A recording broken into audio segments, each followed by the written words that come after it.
지고 나갈 때 주가 내게 주신 법을 세어라. 두려움 없이 항상 찬송하리라. 받은 속을 세어보아라. 그 주신 복을 내가 알리라. 받은 복을 열두 세어보아라. 주의 크신 복을 내가 알리라.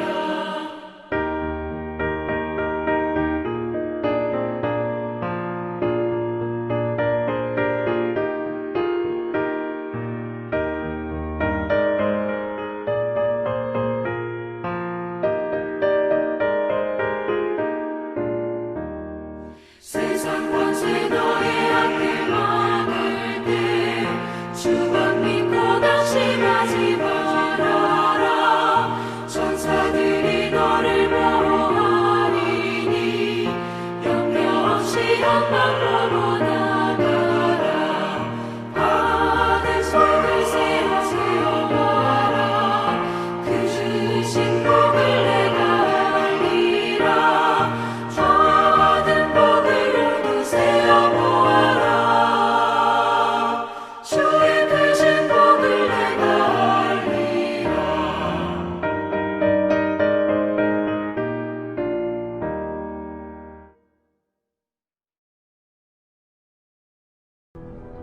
예수께서 즉시 제자들을 재촉하사 자기가 무리를 보내는 동안에 배를 타고 앞서 건너편으로 가게 하시고 무리를 보내신 후에 기도하러 따로 산에 올라가시니라.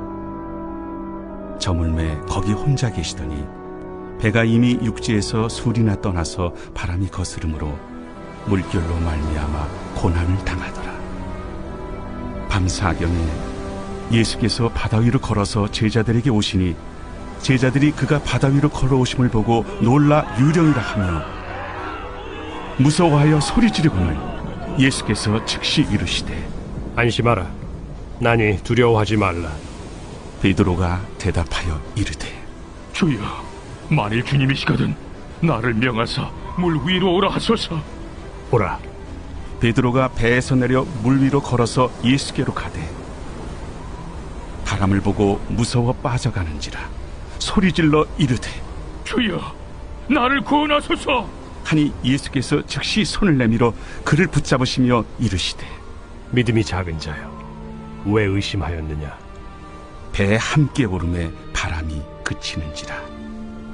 배에 있는 사람들이 예수께 절하며 이르되 진실로 하나님의 아들이로소이다. 그들이 예수님은 오병이어 사건 이후에 남자만 5,000명이 되는 무리들을 급하게 하산시킵니다.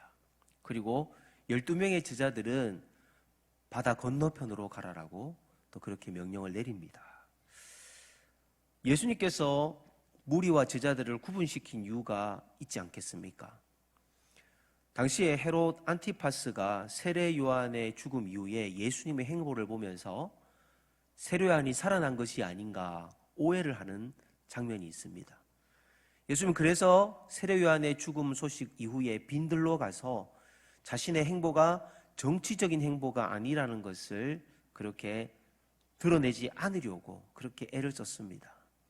그런데 무리들이 오병이의 기적을 경험하고 나니 얼마나 환호했겠습니까? 그 환호 속에 있는 제자들의 마음이 변질될까 예수님은 두려웠던 것입니다. 그래서 예수님은 어떻게 제자들을 사랑하시느냐? 놀랍게도 제자들을 풍랑이는 바다로 보내셨다는 사실입니다. 그런데 예수님께서는요, 하루 종일 말씀을 가르치시고 환우들을 돌보시며 귀한 사역을 하셨는데 얼마나 피곤하시겠습니까? 그런데도 불구하고 산으로 가서 홀로 그 어두운 밤에 밤이 새도록 기도를 하셨다는 사실입니다. 바로 누구를 위해 기도했겠습니까? 바로 예수님은 사랑하는 제자들의 믿음을 위해서 기도했다는 것입니다. 저는 예수님께서 우리를 그 제자들처럼 풍랑이는 바다 가운데 있는 우리들의 인생을 불쌍히 여기시고 오늘 또 기도하고 계신다는 사실을 믿으시길 바랍니다. 예수님께서는 육신의 쉼도 필요한 인간의 역체를 가지신 분이시지만은 오병이어 기적에 빠져 있지 않는 제자들이 되기를 바라셨던 것입니다. 여러분, 우리는 가끔 은혜 받은 것에만 머물러 있기를 원합니다. 여기에서 초가 삼간을 짓고 주님과 함께 있는 그 시간이 너무너무 좋아서 우리가 있은 현장에 대해서는 눈을 감고 있을 때가 있습니다. 오늘 제자들의 믿음을 위해서 예수님은 재촉하셨는데, 제가 이 본문을 다른 마가복음 6장 48절에 보니 이렇게 기록되어져 있었습니다. 바람이 거스름으로 제자들이 힘겹게 노젓는 것을 보시고 밤 사경쯤에 바다 위로 걸어서 그들에게 오사 지나가려고 하시매, 예수님은 밤 사경, 새벽 3시부터 6시 사이가 밤 사경입니다. 그 시간까지 기도하시다가 그 예수님의 제자들이 있는 곳으로 친히 오셨다는 사실입니다. 예수님이 이만큼 제자들을 사랑하셨듯이 예수님은 오늘 또 우리의 문제 가운데에 찾아오셔서 우리를 이만큼 사랑해 주시는 분이신 것을 믿으시길 바랍니다. 두 번째는요, 여러분, 예수님을 의지하는 믿음이 어느 정도이십니까? 오병이어 기적을 일으키실 때도 저물매라고, 저녁이 되매라고 마태복음 14장 15절에 보며 저녁이 되매라고 표현되어 있습니다.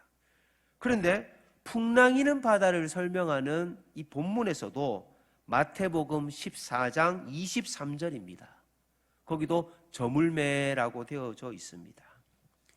유대인들의 저녁은요, 두 가지의 저녁이 있습니다. 첫 번째 저녁은 오후 3시를 가리키는 저녁이 있고요, 두 번째 저녁은 일몰 이후의 저녁을 말하고 있습니다. 오늘 24절에 바람이 불어서 물결로 말미암아 고난을 당하더라, 이 이제 전문 사항이잖아요. 여러분, 캄캄한 바다에 앞뒤가 보이지 아니합니다. 좌우를 분별치 못합니다. 풍랑을 그렇게 바라서 앞으로 가지 못하고 있는, 목적지와 정반대로 지금 가고 있는, 배가 파손할 것 같은 두려움 가운데 있는 그들에게 얼마나 공포가 왔겠습니까? 아마 예수님이 왔을 때도 유령이라고 그들이 착각할 만큼 그들은 죽음의 공포를 느낀 것이라고 봅니다. 제자들의 직업이 대부분 어부들이 많습니다.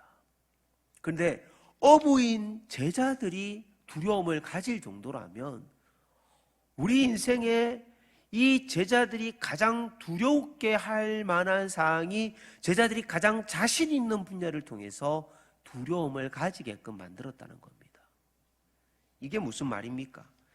자신들이 갈릴리 바다에서 얼마나 어부 생활을 많이 해서 잔뼈가 굵은데 그들이 두려움을 가질 만큼 하나님은 상황을 여셔서 그들이 하나님이 왔을 때에 저분은 정말 바람도 잠재우시고 파도도 잠재우시는 자연 만물을 통치하시는 만왕의 왕이시구나라는 것을 인정하는 믿음을 갖게 하길 원하셨던 겁니다. 우리 인생에 있어서 내가 조금이라도 잘할 수 있다라고 생각하는 그 교만한 마음을 주님은 내려놓길 원하십니다. 배에 승선하셨던 순간 놀랍게도 그 바람과 파도는 잔잔해졌습니다. 우리 인생에 있어서 내가 잘할 수 있다라고 교만하는 그 삶에 우리 주님을 영접하시길 바랍니다. 나는 주님 없이는 아무것도 할 수 없습니다. 주님 앞에 우리가 엎드리는 순간 우리 인생의 가장 어려운 순간을 은혜로 헤쳐나갈 수 있다는 것을 믿으시길 바랍니다. 예수님은요, 자신을 어떻게 알기를 원하셨느냐? 하나님의 아들로 믿기를 세 번째는 원하셨습니다. 예수님은 처음 사역을 하실 때도 사단에게 사역의 초기에 이런 연단을 받습니다. 돌을 떡으로 만들어라. 여러분, 사람이 떡으로만 살 것이 아니요 오직 하나님의 말씀으로, 모든 입으로 나오는 하나님의 모든 말씀으로 산다. 그렇게 고백을 하며 사단을 물리치셨던 예수님입니다.